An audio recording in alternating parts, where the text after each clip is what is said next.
I've been doing comedy for about 30 years or something like that. It's been a long time. All right. Shouldn't take that long to get good at it. Shouldn't take that long. It's really a simple thing. You talk to people. I should have figured it out right away. But it took me a long time, and I used to hate it. I really did. First few years, I hated it because I bombed almost every show. And I remember when I started, I was like, I want to make people laugh. And for a good 5 years, I didn't make one person laugh. And I realized now I don't make people laugh because I'm a comedian. I used to make people laugh. I work at a garage, and I used to make people laugh. And it was just a plus. It was just, hey, that guy at the garage, he's funny. But if the guy at the garage isn't funny, you don't go, that guy, what a piece of shit. He wasn't funny. I've been doing this a long time. I've traveled all over the country. I remember one time I worked at this club in North Carolina. I don't remember what town. It was called like, North Carolina. I don't know.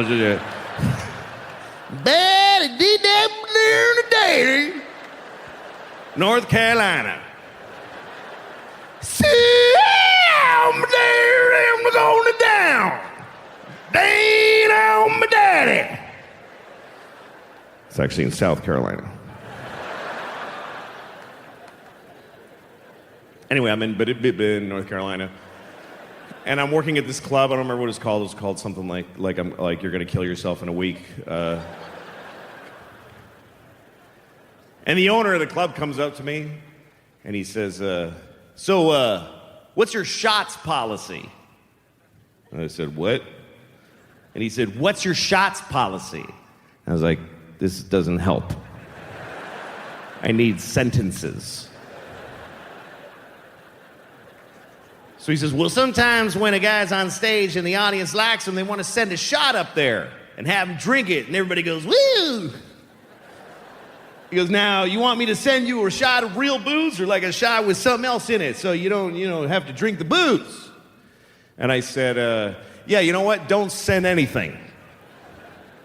And he goes, well, what do I say to them if they want to send you a shot? I said, tell them, no, you may not. No, you mayn't interrupt the show by sending a glass of something to the guy. And he's like, well, they're going to be upset. I was like, okay, let them feel that way. What kind of entitled people are these? If you go to a football game, you're like, send the quarterback a banjo.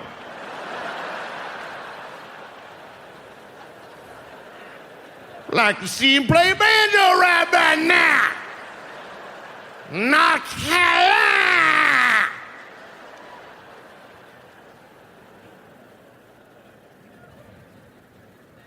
Gross, and I hate it. Because it makes you insecure, right? When people start being negative. Was there a lot of negativity on there? I mean, I don't know, about equal. Yeah. I'm always fascinated to read something really hateful about me. Are you, or does it affect you? It doesn't. I don't know who that is. And also, if you look at their timeline, 10 seconds later, they said something awful about somebody. They didn't even think about it.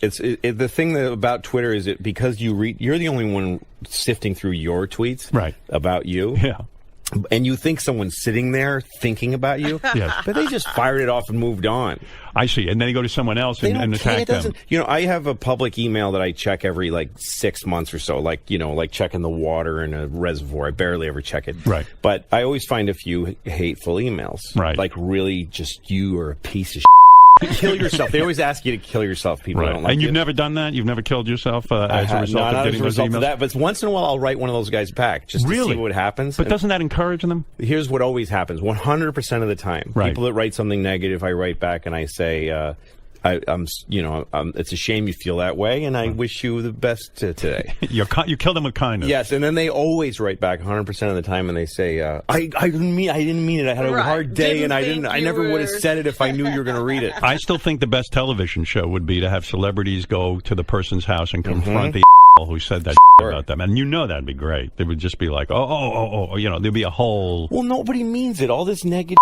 I mean, the whole so why do they internet do it? Conversation, they don't, because it just feels good in the moment. It's a drug. They get a dopamine hit from. In other words, sitting and wrecking you would make them feel better. A little for a second. Yeah. Anyway, so I'm watching The Wizard of Oz with my daughters. Is that enough of a palate cleanser? All right. I'm watching The Wizard of Oz. I don't know if you've seen it. It's about a little girl named Dorothy. A very sweet little girl played by an alcoholic older lady who lives in Kansas. She has a dog. She's very upset. And she keeps telling, my dog. And everybody's like, this is a farm. We're working. Leave us alone. And then there's a tornado, and they all run inside, and they barely look for her. It's unbelievable. It was so upsetting to me when I was a kid to see this movie. Because Auntie Anne's like, Dorothy! Okay, f*** it. And she just goes right inside, bolts the door. Unbelievable. So Dorothy goes up to Oz. So here's the thing. I was watching the other night, and there's this one moment that really stunned me. It's when Ray Bolger played the Scarecrow. He just got ripped apart by flying monkeys. And he's very upset. And he has this performance that's way over the top, even for this movie. Do you remember that moment the Tin Man comes over? What happened? And he's like, well, first they tore my arms off, and they threw them over there. And then they tore my legs off, and they threw them over there. And I've seen this movie 1,000 times. But for some reason this time, that moment made me go, whoa, that was a lot. And I started to wonder if Victor Fleming, the guy who directed The Wizard of Oz, if he had a moment during the filming of the movie where he was like, I think I gotta have a word with Ray. Because that's getting to be a lot. All right, let him do another one. Okay, action. What happened? Well, first they tore my arms off, and they threw them over there.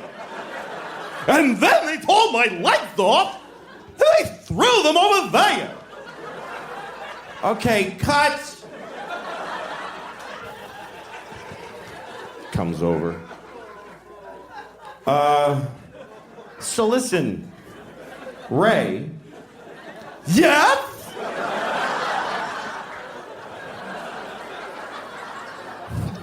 Nah, you're fine. I saw Seinfeld just looking over at you more and more, thinking, this guy's good. Well, Jerry, he used to kind of haze me a lot because we knew each other when I was Why do you fucking keep 18. writing new material? Why do you keep getting bigger the same hour? when I'm sort of the same as I was before? Have you ever noticed socks? I want my feet not to have shoes, but I need something between me and the floor. But I have enormous respect for Jerry and Chris and you. I mean, when I saw The Office, I wouldn't have said it. You think I felt like I had to? I would have loved if I didn't feel it inside. Then you would have seen how those things hurt. How fun that would have been to say I had enormous respect for Jerry and Chris, and then just watch your eyes kind of notice it. Yeah. I would have loved that. I can't do it. Or you could have just said Jerry, Chris, and Bob Kelly and humiliated me too. Right. How smart is Jerry, though, that he's the one that got Larry David? In the middle of all the comedy boom and all, he was the one that, I created a show with Larry David, which was, Larry, you write, and I'll do my acting. And Larry couldn't get arrested back then. Larry but to be able to struggling. recognize that, but to be able to get that. Would you sound like you know that Larry did more of the heavy lifting? With no, I think Larry the was stuff that his he wrote. show. He wrote all the. Seinfeld was all Larry. Yeah, you I didn't know that. I assumed it was. Oh, you could tell. Well, I mean, Jerry. Now that we know who Larry is. It came from Jerry's. Who asked you? Oh, sorry. Why don't you shut your mouth? I'm sorry. What the fuck? This is exactly like The View. I'm going to say whenever I'm talking, if I says, what the fuck are you talking? Hearing Seinfeld, you said something interesting about how comedy is empathy. And I thought, wow, he's right. And then Seinfeld goes, no, it's not. No, it's just and then I was like, fuck, that's actually a good point by Seinfeld. I don't know. I think it is empathy. I think you have to like someone. I think you have to understand what they're saying. I think everything has to be personified. You can't make jokes about the inanimate. But he was saying you are above the audience. About the inanimate. The inanimate? Inanimate. Something that I didn't hear the T at the end. All right, sorry.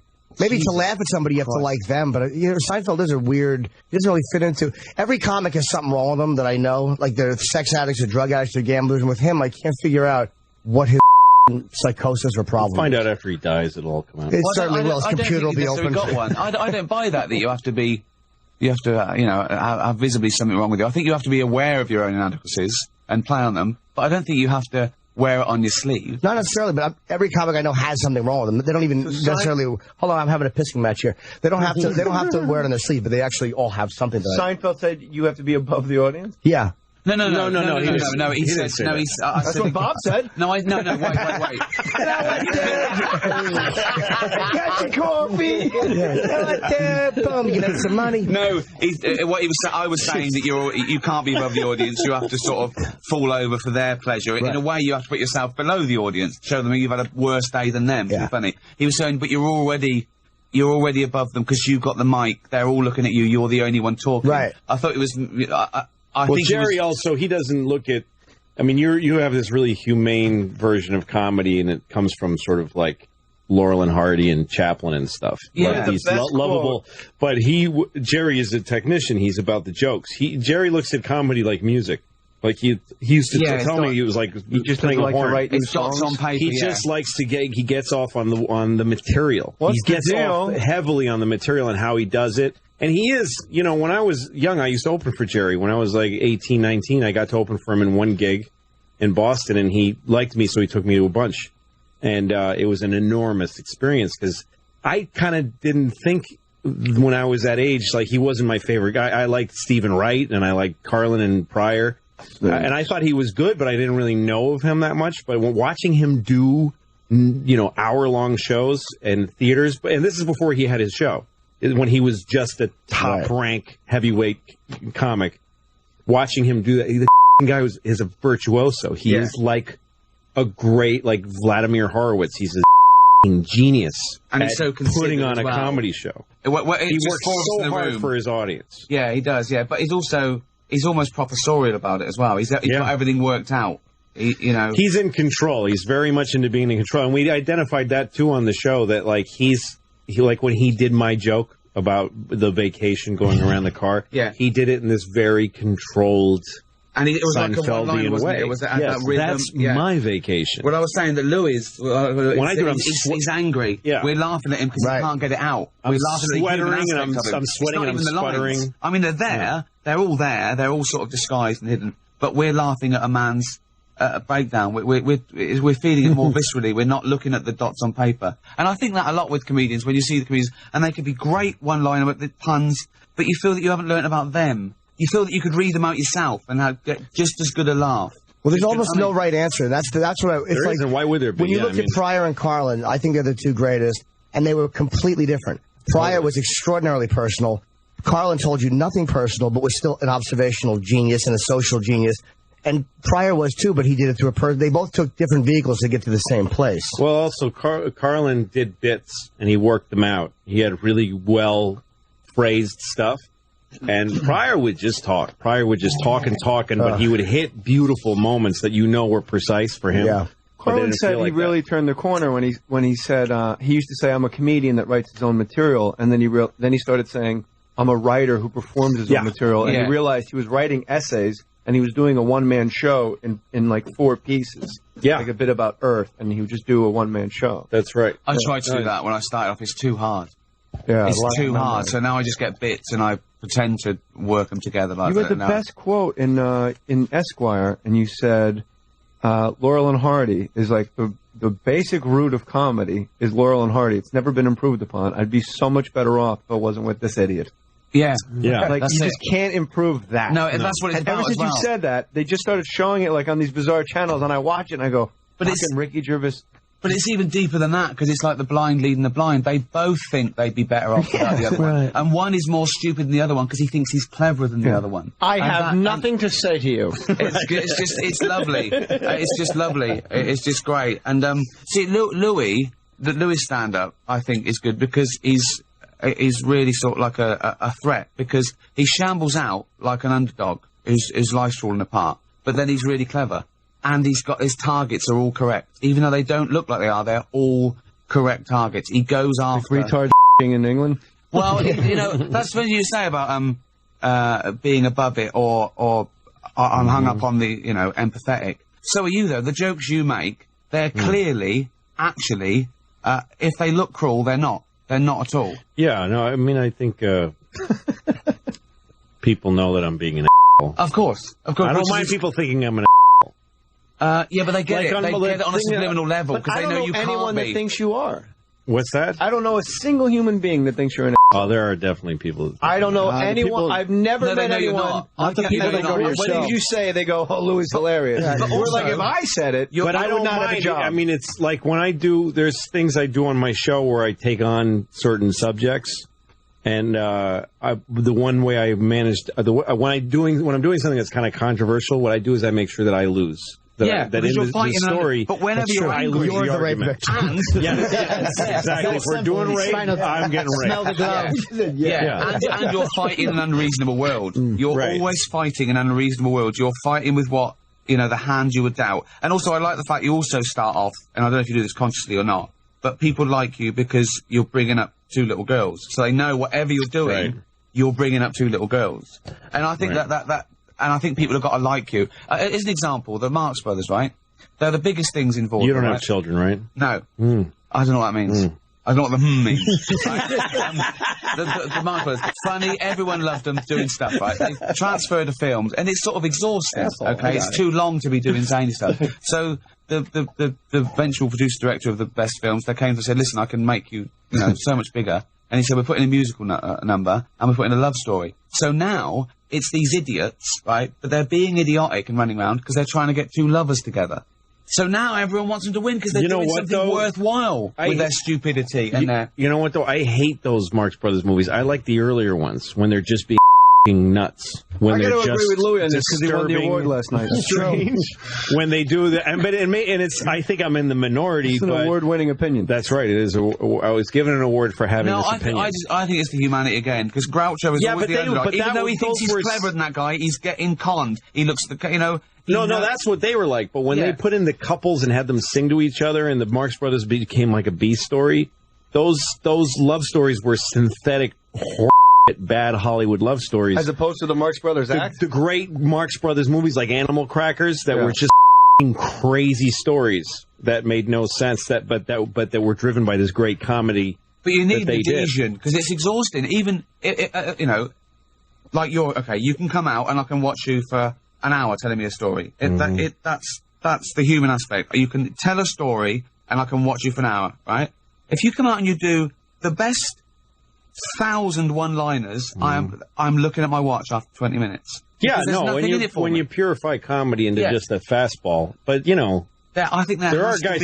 I think it's just everybody's just different. You can't, there's some people who are empathetic and personal, and there's other people who just got the jokes. Like After No Filter, his album's going to be Everybody's Just Different. Everybody's just different. Yeah, but the same underneath. If you turn it over. And it's just him leaning like leaning on his hands. Put the same underneath. That'll be the album. Everybody's just different, and I'm wearing like a leather jacket with the collar up, like Dennis Leary in the '80s, and then on the other side, but the same underneath, folded hands. I'll get you to tell some of the stories you told on Talking Funny, but that would ruin it. Something's changed when you get older, Like I've reallocated some of the noises that I make. Like the noise I used to make when I come is now the noise I make when I pee.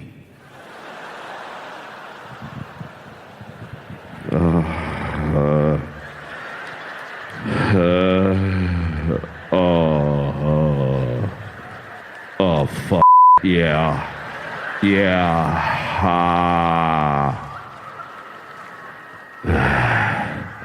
Take it all.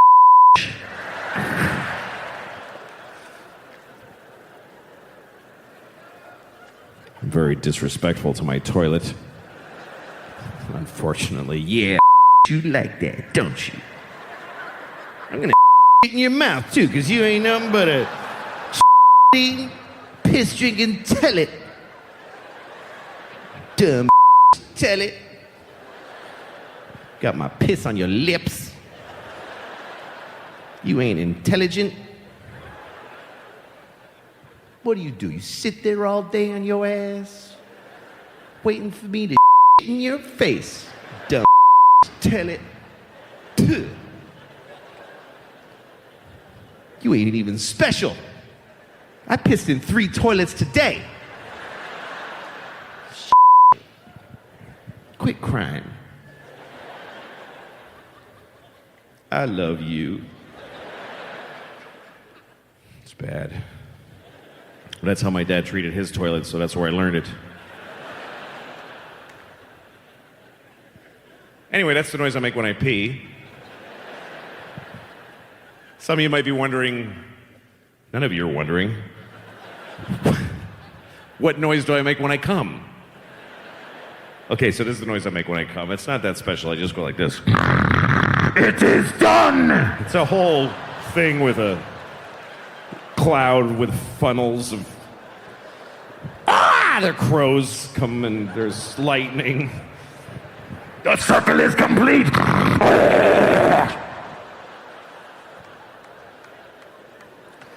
And there's a little witch floating with white eyes.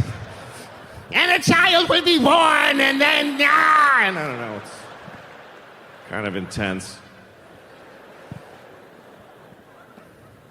And some kid throws a lightning bolt at me, and I go, ah! And I go to sleep for 1,000 years. I was on a plane once, and I was flying first class because I had a thing. I fly first class. Who cares? Just, that's the way it is. I'm not like you. I'm not. All the things you do, I do a better version of all those things. And it's only for another year at the most, believe me. It's not gonna last. It's been about 8 months, I got a year left, and then I'm back to being just like you. But for now, it's pretty good. So,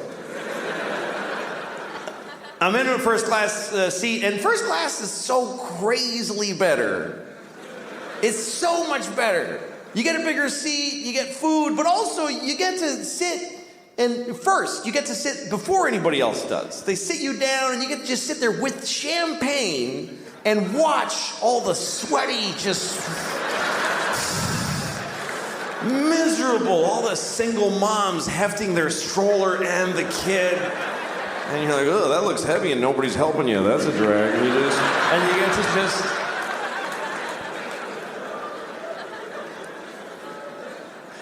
Anyway, so I was on a plane, I'm first class, and a soldier gets on a plane. I see soldiers fly all the time, because that's how they get to the war. If they fly on a shitty airline, you think they get to go in a cool green plane with a red light and go, go, go! No, they just go to Delta, and they just wait in line to go to a war. And they always fly coach. I've never seen a soldier in first class in my life. It could be a full bird colonel. He's between two fat guys in coach. And they're always nice. I've never seen a soldier get on a plane like, hey, I'm in the army. You. I have a gun. They're always like, oh, yes, sir. Thank you very much, ma'am. It's like having an extra flight attendant. They help everybody put their up. They're awesome. And every time that I see a soldier on a plane, I always think, you know what? I should give him my seat. It would be the right thing to do. It would be easy to do, and it would mean a lot to him. I could go up to him, hey, son. I get to call him son. Hey, son, go ahead and take my seat.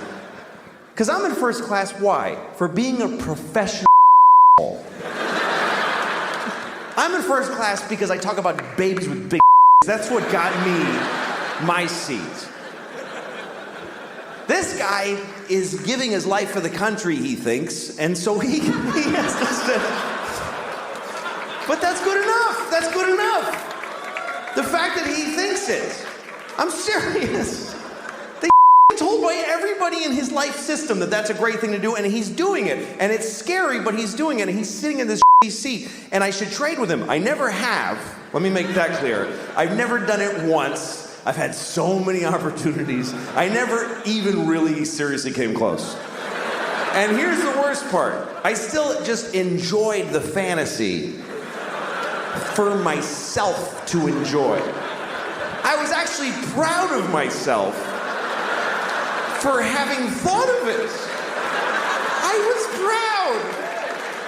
Oh, I am such a sweet man. That is so nice of me. To think of doing that and then totally never do it. think it's a compact humans have always made. We want to be able to laugh about stuff that's upsetting us. It's part of it, and then everybody gets upset sometimes, and they all go, "How could we make such jokes? This is a terrible thing." But in the end, we always choose the humor. That's why comedy's always stayed in there. Once in a while, everybody says this is wrong to talk about these things, and you shouldn't joke about bad things or hurting things. And we all clang a bell because that's part of the process. And I accept that. That's okay that people do that because it's part of it. You say that to yourself once in a while because it lets you off the hook. I tweeted to everybody that I thought that joke was inappropriate. And then later you can laugh at a joke that's inappropriate. You know, I mean, that way you get to have both ways. But are there places you won't go, will not go? Only if it's not funny or if it's boring. But that's it. Yeah, or somebody else has been there heavily. Then I won't go there usually because it's boring. Yeah, it's only if it's boring. But I don't. I remember saying one time that saying that a joke is too awful, saying that something is too terrible to joke about, is like saying that a disease is too terrible to try to cure it. I mean, that's what you do with awful things. You joke about them. That's how you get through it. It's how you survive life. That's the only way you can talk. Yeah. So to say that's so terrible, I can't joke about it. That's totally counterintuitive to me. It's like, if it's that awful, you better start joking about it, because that's how human beings get through it. Look, I think Trump is more from my world than he is from politics. You know, he's one of us. He's a showbiz guy. He's an entertainer. He's an entertainer. So I feel like we're responsible for him. But you know what I hear? I hear this making his way into your routine. No, I don't think so. I think I think I said everything I need to say about Donald Trump. Jesus Christ. Yeah, I don't know. I mean, here's where I felt a little bit bad because a lot of people got mad at me and they said, just shut up. Just shut your mouth. Don't tell me. You know, a lot of times when you say, don't tell me what to think, right? I'm not telling anybody what to think. I'm expressing myself during an election year. You're telling them what you think. Yeah, that's right. But I did come into their lives through the funny ha-ha door, and then I took a big political serious on their table.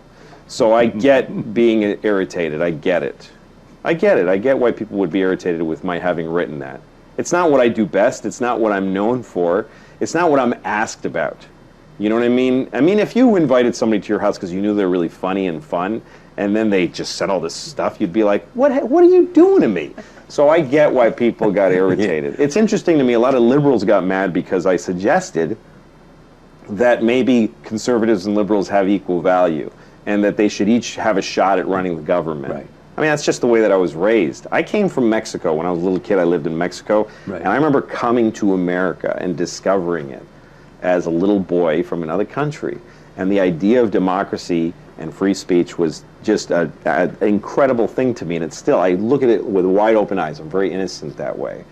And the way I look at the world is that I feel a certain way about how the way a country should be run, but not everybody feels the way I do. So when there's enough of me to push the election over to our side, we get a president for a while. Yeah. But the other side, who feels differently than I do, they should get an equal shot. Because it's not all my country, it's a lot of people's country. You know what I mean? Of course I do. So democracy shouldn't, some people think democracy means I always get things the way I want them. Well, I don't look at it that way. Yeah, exactly. I mean, democracy means sometimes I'm really frustrated with the way the government works. Then I know it's working right. That's the way I look at it, and I'm in my 40s, and so to me, Obama's a liberal. He's a liberal president. To some people, he's a huge conservative. It depends on how you look at it. Everybody looks at it differently. But I don't think Trump is any of these things. I think Trump is a guy who will dismantle the actual process. That's the only reason I said something. I'm not known for making political statements. I've never done this before. I have no track record of running my mouth politically. Will you do it again? No, I probably won't. But the reason I did in this case was because this isn't about I believe in the liberal cause and I want a liberal. It was because this guy feels like he could chuck it all away, and he's even saying he wants to. He's saying he wants to make it that you can sue people for writing something you didn't like. Yeah. You know, it's insane. So anyway, I shouldn't have said even what I said now, but but you did. I shouldn't have written it. I'm sorry. I apologize. You don't mean that. No, not at all. No. I hate New York. I really do. I used to love New York, but I hate it now. I'd rather be in Auschwitz than New York City. Honestly, I would. I mean Auschwitz now. I mean today Auschwitz, not back when it was open. I mean now. It's nice now. There's a gift shop. People go there on purpose. They buy tickets. I think that's weird. That people buy tickets to Auschwitz. That's weird. If you could have told those people back then, people are going to buy tickets to come here.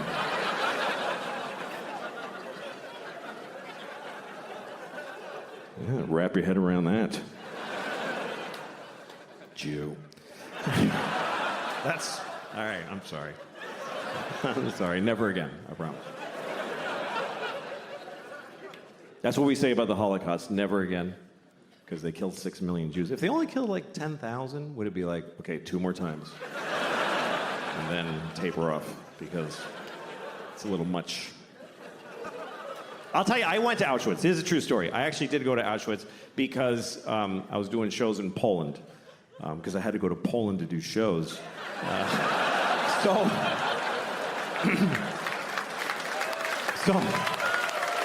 I was in Krakow.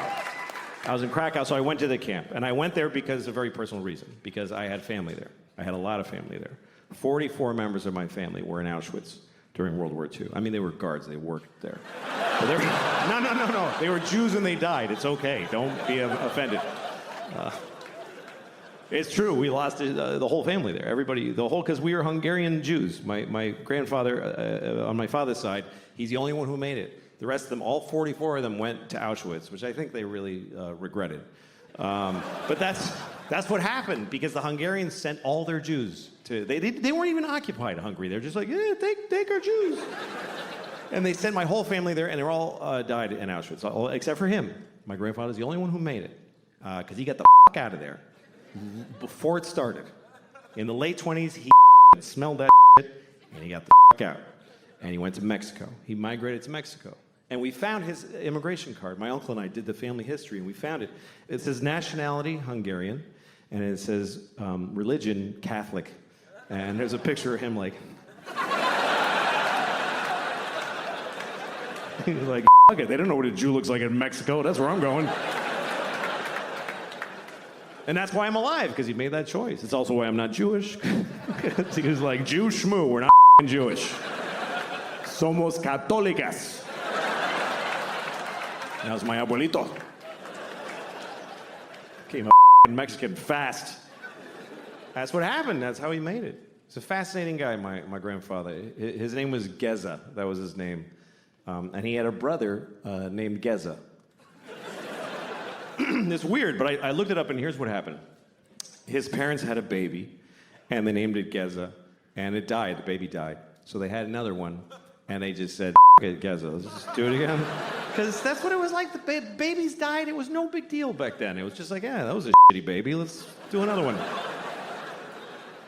Why'd your baby die? Because it sucked. Why does any baby die? At least we found out quick. It. This one's good. That's what it was like forever until recently. The human race was all the good babies, and the shitty ones, that's just the way it worked. It's not like that now. Now we save every baby. The bigger the baby, the bigger the effort. Because we love it. We love saving the shitty babies. There's always a documentary. Look at this baby. He's a mess. Do you see that? We're going to save it. Make it live. And the baby's like, please don't.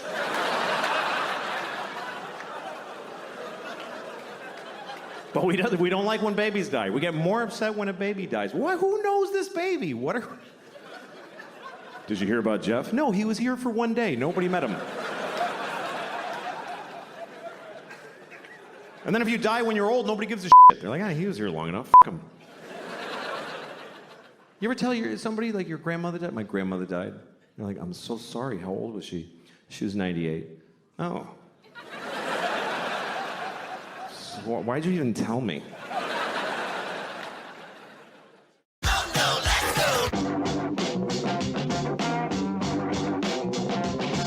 Putney Swope was a movie that really inspired me.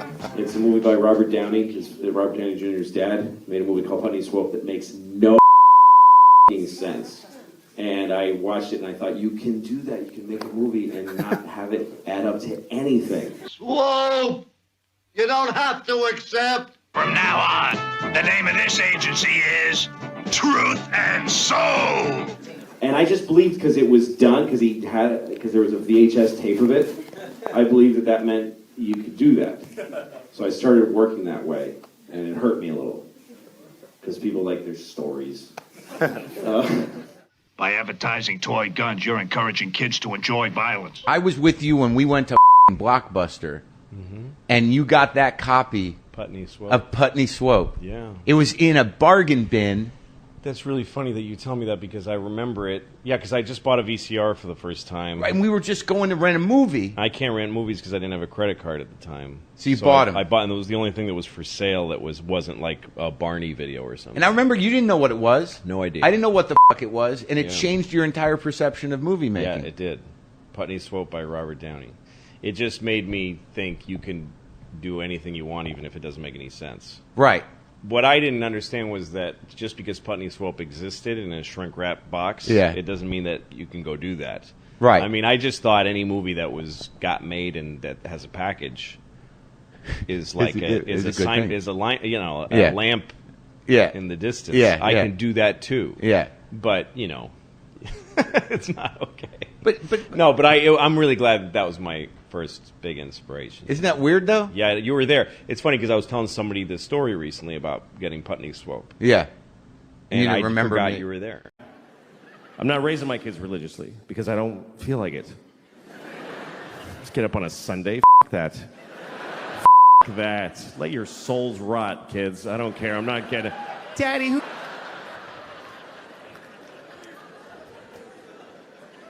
But my kids, they're living in the world, and there's a lot of religion in the world, so you do have to teach your kids, if you're not raising them religiously, you do have to teach them about religion, I always tell my kids the same thing. I tell them that there are many religions in the world, and they're all equal, but the Christians are the main one.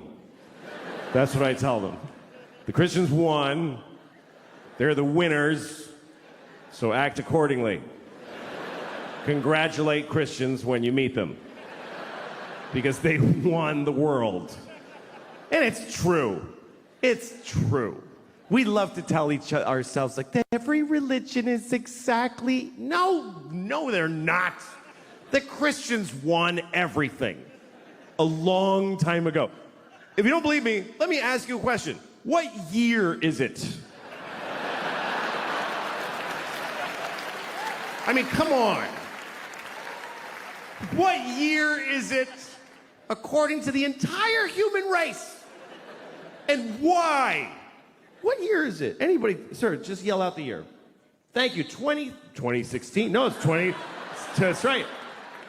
It's 2017. What is that?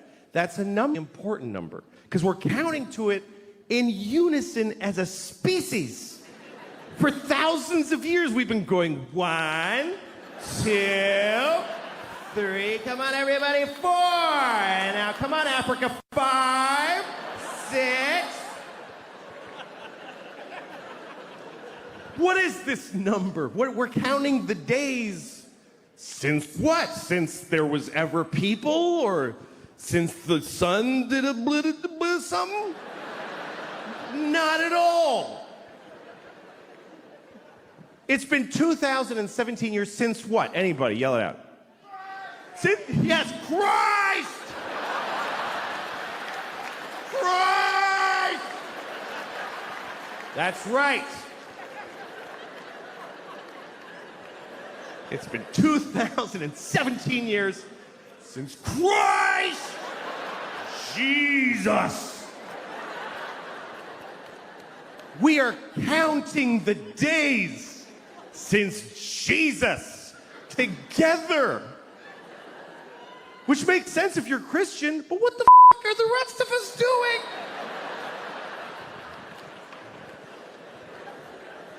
Jesus was here. Everybody, scientists, historians, Jesus. Jesus. Jesus plus 2. Jesus plus 3. Jesus plus 4. Jesus plus 2017 years, 4 months, and 3 days is when your license expires.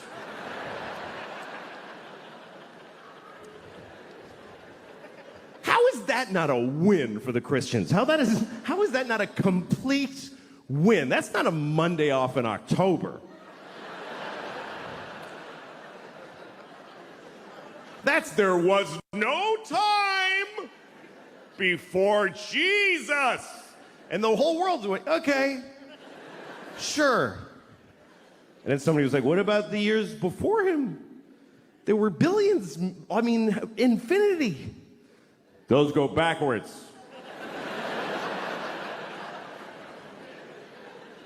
You want us to measure most of history backwards? To accommodate one religion? Uh-huh. All right, we'll do it. It's fine. We'll do it. Watch New Year's Eve around the world.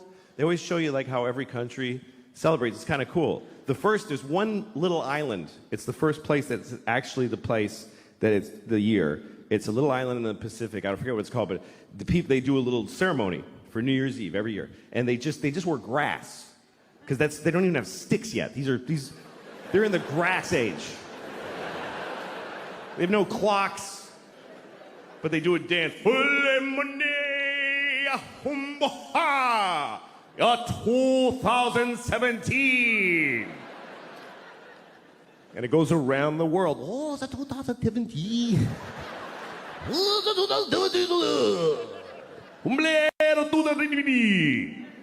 Death to all Christians in 2017.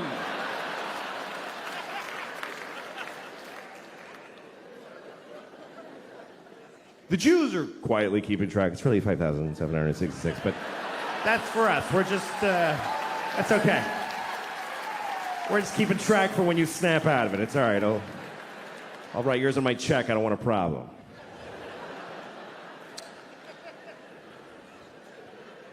What about Chinese New Year?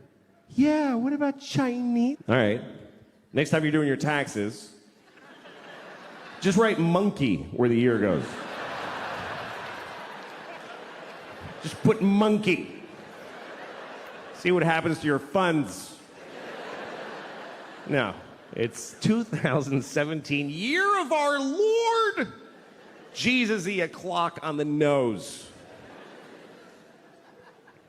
And they made it up. That's the weirdest part, is they got to rename years that had already taken place. Because you know that's not what those years were. You know that, right? That the year 3 wasn't the year 3 during the year 3. Nobody was walking around back then. Hey, what year is it? It's 3.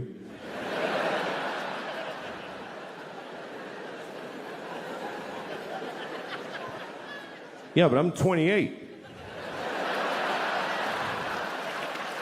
How can I be 28? There's only been 3. Oh, well, see, you were born in BC 24, and there's a 0. Remember it went backwards? Oh, shit, that was stressful. I hated those years. What was that like? What year is it? 10. So I don't know what to tell my kids. What the dude? Louis is a weirdo on his show. You think he's a weirdo? He's a weirdo in real life. I know.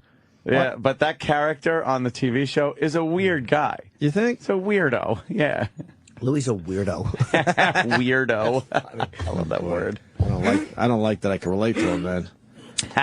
He's a weirdo. Oh, boy. Oh, boy, I'm a weirdo. What did he say Did about the motorcycle episode air? E-Rock? Sure. Was that the first episode? I probably did, because I think 4 episodes are already gone, so. And now we could talk about the fact that his ex-wife is black out of nowhere, even though his kids are white. No one wants to talk about this? I haven't seen it. Yeah. I think we did, didn't we? No, we mention it didn't here? talk about it because no one saw the episodes yet. That was one of our we spoilers. Did spill the beans. In season 3, he's talking to his ex-wife. She's on the phone as Louis is having conversations, and she's black. Interesting. Yes. I don't know why.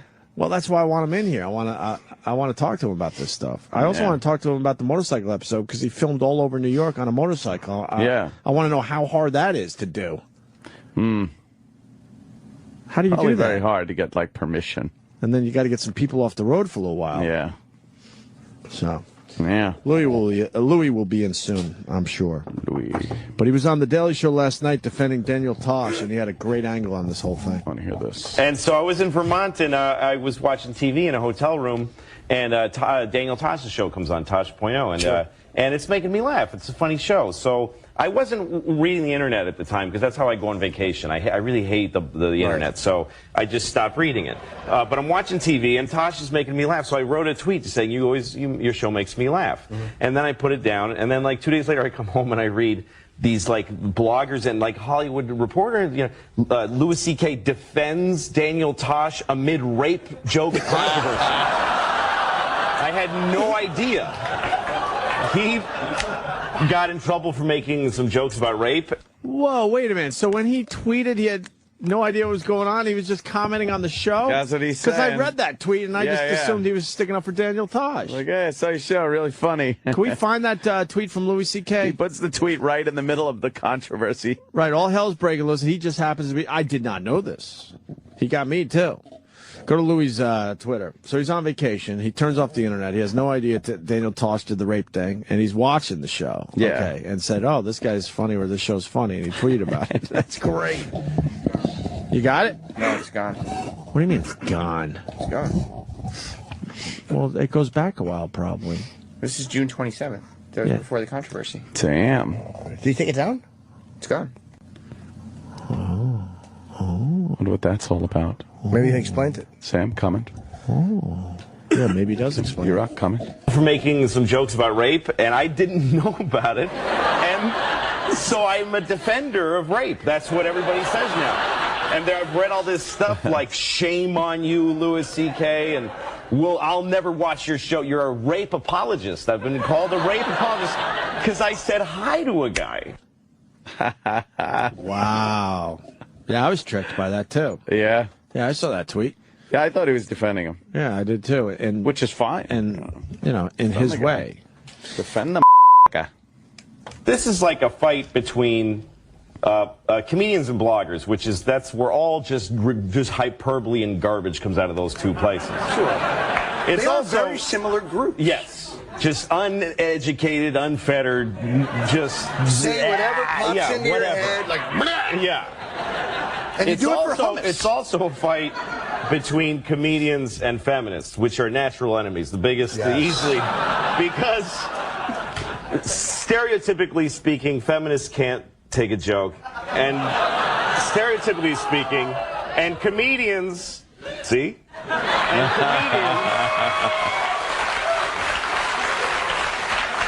And on the other side, I'm gonna have a chopper for you to send you back to Vermont right after the show.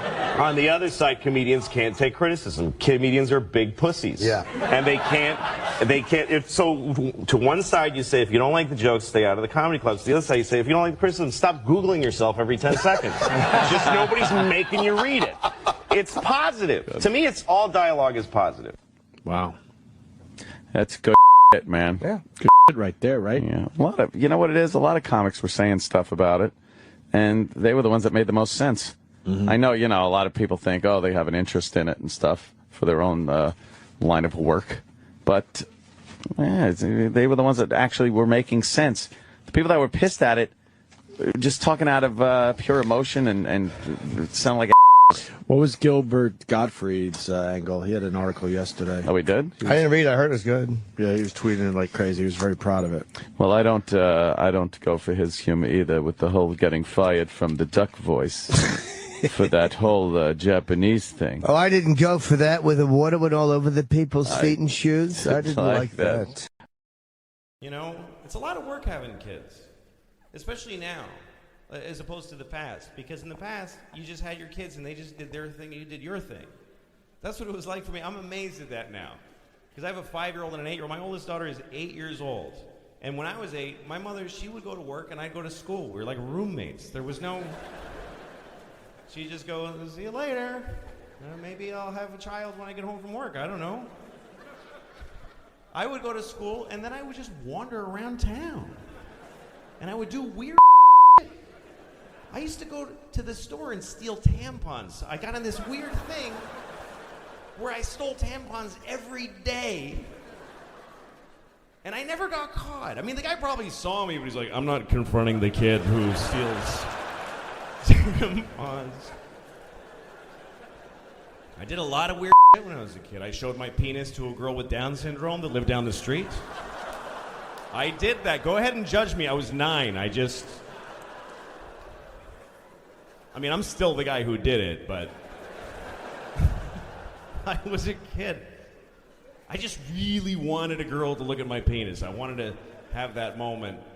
And I was too afraid to ask any girls that didn't have Down syndrome. Basically, because girls in my town scared me. They smoked parliaments and had feathered hair and leather jacket. You fucking queer! They were tough.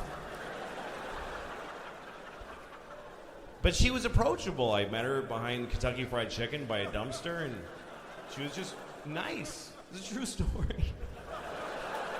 And I asked her, I didn't just go, hey, look at my dick. I asked her, can I show you my penis? And she's like, fine. And I took it out, and we're both standing there, and she's looking at me like, dude, you think you're the first person to do this? I've seen every in this town. Just put it away. That's what it was like when I was a kid. I mean, not for everybody. Not every single. Oh, sure, we all showed our to people. It's got to be when I used to watch these guys on the Tonight Show, like a Garry. Did you know Garry Shandling? Sure, he was my buddy. Yeah. Oh, he was. Yeah. Were you one of the guys who goes and played basketball? I never did that, but every time Garry owned a boxing gym with Peter Berg in Santa Monica, so every time I went to L.A., I would meet Garry there, and we would box together, and then go have lunch and talk. Was Garry a good athlete, Garry Shandling? He cared about it, and he stayed in good shape. Yeah. And when you would box him, he had the height advantage, right? He's taller than you. No, I don't think he. I don't feel like he was. Why do I feel me. like he was a tall guy? How tall are you? 6'ish. You're 6, and he is the same. I think so. Because the last time I saw him was at Jimmy's. Were you there at Jimmy's house when Garry was there? Maybe years and years ago. Yeah, and I don't know, but I remember thinking, Gary's a lot taller than I remember him. But so you were close with the guy. Shocking that he just kind of died. Did you know he was ill? His health was a little. There's something going on with him. I don't know what it was, but yeah, I was totally shocked. It was very upsetting. Yeah. He's a great, really smart guy, super funny and super nice, thoughtful. I obviously loved the Larry Sanders Show, as everyone did. But his stand-up on the Tonight Show was always strong. He was one of the best ever to do that. I mean, he had the shot to take it over back when everybody was jogging. He could have had it. And he didn't want it. He said, I'd rather pretend I have that job, which is what Larry Sanders was. And that was breakthrough television. I showed it to my 14-year-old daughter the other day. Right after he died, I showed her, this is my friend who just died, and I showed her the first episode of Larry Sanders, and she was howling. She loved it. It holds up. Every character was great. Hey Now. All of it. I mean, I just love it. Yeah. And Garry was actually really nice to me. He was a very generous guy. I needed a guest for the first time I ever had an television show, and he agreed to do it, which nobody wanted to do it. I mean, they didn't want to. Was this a test show? Yeah. It wasn't a test show, but it was going to air. But it was nice of him to come, and it wasn't clear what we were going to be doing. Right. And then I actually got to be on the Larry Sanders Show, which was I remember. Yeah, that was really funny. So much fun. Yeah. Yeah. I was really saddened to see that he was gone. Was he one of those guys that you would run material by ever and say, hey, I'm looking for a punchline? We talked about comedy, but not in terms of jokes. We talked about what it felt like. He was he's one of those guys who he went through so much. He's way ahead, he's a mentor, and he was very generous with sharing with me what it felt like to get the Tonight Show the first time and all the breaks that he had. Yeah. There is this trip you go down as a stand-up when you do well that is very rare. There's only a few people that have gone that far. Right. So when you get a guy like that to share with you what it felt like, and I'm shocked. Was a huge thing. When he decided to become a stand-up comedian, it was a very short amount of time that he got the tap on the shoulder from Johnny Carson's Talent Scouts. I mean, it was like maybe within a year. Yeah, it was very soon into his, And he was great. He was great. He was a genius. And he was also classic. He had this big smile. He was like a cartoon, And self-effacing. That's right. he understood that he wasn't a ladies' man, and then he talked about dating, and we all related to it, right? That's right. Yeah, no, he was great. But he also had this face that was kind of like expressive, you know, Yeah. like he had this look, Yeah, it like was you saw rubbery. the pain. I mean, I might be wrong on this, but like you used the Shandling quote in the one episode. Yeah. Which I'm sure had partly to do with the fact that he had just passed away and you wanted to pay tribute to him. Everything to do, yeah. But it also kind of, I thought that seemed to be what the show was It about. had at least something a to do little with the bit. show. That the show's kind of about like silences, right? And Yes, and the silence versus conversation. Mm-hmm. Yeah. Is that a misread? That was Tate's big suggestion. No, that was right. I think that, I mean... After you broke Tate. Well, Garry and I were friends. Yeah.